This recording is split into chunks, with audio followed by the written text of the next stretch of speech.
Blah, blah, blah. Daddy's a professional. You ready?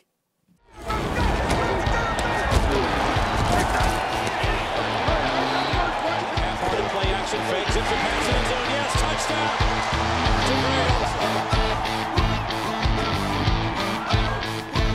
Hey, hi, and welcome to Geno's Picks, another 2-2 week to bring Daddy to 11, 12, and 1, 48% against the spread. But what do you care? Because you love these videos. But before we start, can I say something? Can we stop with the goddamn anthem protests? I get it. The country has problems. But let me point out, never was it more obvious why it doesn't work than Jacksonville protesting when they went to London, and then they have to apologize to the friggin' veterans for saying, yeah, sorry we sent the wrong message. Let me explain the message it sent. These are people that flew to another country to fight a fucking war to protect your right to protest the flag, and you're like, yeah, well, we're just peaceful guys, protesting the flag. No, you're not, because to them, you look like millionaires who have a problem with the very flag they fought for so you could do this stupid shit. I'm not saying which side I'm on, but I'll give you a hint. It's the guys that flew to Europe but had to jump out of a plane when they got there. Let's get to the picks.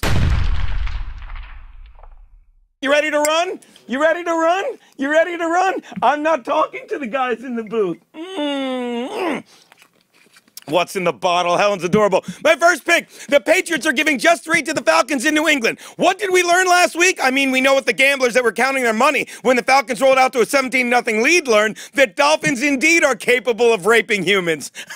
But we didn't learn anything as much as we're reminded of the fact that the Falcons and Matt Ryan are exactly who they have been for the past decade, with the exception of last season. Inconsistent and slightly above average. Matty Ice is not having a bad season. It's just that last season he had a phenomenal one, but it wasn't phenomenal as much it was an offensive anomaly, going from a career average of not even 7 yards a pass attempt to 10. Not to mention he went from 8 previous seasons of averaging a TD pass around 4% of his passes to nearly doubling it to 7.5. And you know who he owes much of that to? Offensive coordinator Kyle Shanahan. Problem is he can't thank him because he's since gone across the country to take a seat at the head of the table in San Francisco. Instead, he's now saddled with Steve Sarkisian, who usually has a seat saved for him at the bar after the game. And that has shown in Atlanta's offensive offense. How much confidence can you have when the third and long play coming in cold is the Irish car bomb? Yeah, and the goal line formation is the slippery nipple. Yeah, they stink. That's why the Falcons' last play call usually ends with a round of these screaming Nazis. And another thing, even with a terrible defense, the Patriots are also the same thing they've been for the past decade, an elite team. Take the Patriots, lay the 3. I know. I'm going to tell them. My next pick. God, why does it taste so good at breakfast? The Dolphins are giving 3 to the Jets in Miami. Wow, the Jets are so bad that they can't even tank right. This is a team that everyone thought was going to, what was it called? Suck for Sam? Not what you're thinking. Sit down, Garrett. And what do? They go out and win 3 straight games against the very teams they're trying to beat out for the #1 pick, the Finns, Jags, and Browns. And who knows what would have happened last week if they didn't get that ridiculous call against them. Give the Jets credit for making ridiculous history again when they became the first NFL team ever to fumble away a football without even fumbling away the football.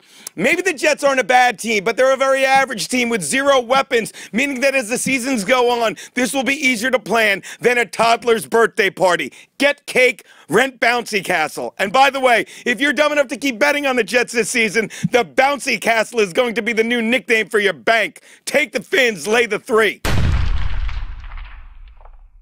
Hey, from butt fumble to what fumble? All right, shut up. Hey, Seattle is laying 5 to the G-Men at MetLife Stadium. Sure, I went 2-2 last week, but my followers who needed a Sunday night bet, because we're degenerates, were all over the Giants because of what I kept saying. When you don't play favorites, everyone gets a chance. And here's the thing. When you don't have to feed the ball to a diva like Odell Beckham Jr. and Brandon Marshall, who for all his hype and squawking can't catch a football, the last thing to stick in his chest was the knife his wife put there in 2011. Crazy bitch stabbed him. So what happened Sunday night? Suddenly you're giving the ball to guys who just want to win, and your leading receiver becomes your #1 draft pick, Evan Ingram, and suddenly everyone's favorite Star Wars character, Orleans Darkwa. By the way, fun fact, his middle name is really. Okay, so, yeah, you get it? Suddenly Darkwa runs for 117 yards on 21 carries, averaging 5.5 every time he touches the ball, as opposed to Paul Perkins, who isn't even averaging 2, because the Giants are a hungry team now with a balanced attack, which makes sense, because when you ditch Marshall and Beckham, you're losing everything on your team that is imbalanced. Take the Giants and the 5 you're getting. Oh, the fans love when we have a Redskins pick. Hey, Eagles are giving 4.5 to the Skins in Philly. Daddy will be at that game. I know you Geno's Picks fans are excited whenever we have a Redskins game on the show because you know it will most likely feature this kid, Kirk Cousins. What can you say about him other than he took one of the greatest Geno's Picks jokes ever and doubled down on it when I took them on Monday night against the Chiefs and it looked like we covered by 3.5 and with 4 seconds left, the cousin fucked us. Not to mention, Daddy will be at this game, and the Eagles had a statement win Thursday night against the Panthers in Carolina. Not only beating their first team with a winning record, but doing it with a balanced football attack on both sides of the ball. So why wouldn't I pick a much faster Eagles team led by Carson Wentz to run circles around the Redskins in this one? Because it's a divisional game, and those aren't like other NFL games, as there's a because teams know each other, a familiarity between the two teams, almost like when you get together with your family every couple months. Remember when you're a kid? Sure you do. And what happened when all the kids went out back in the yard to play? You let the team with the slow cousin keep it close. We all had one of them. John. All right, look, take the Skins in a close Eagles win. Those are Geno's picks. Me and my boy got to get out of here. 5 minutes to spare, motherfucker.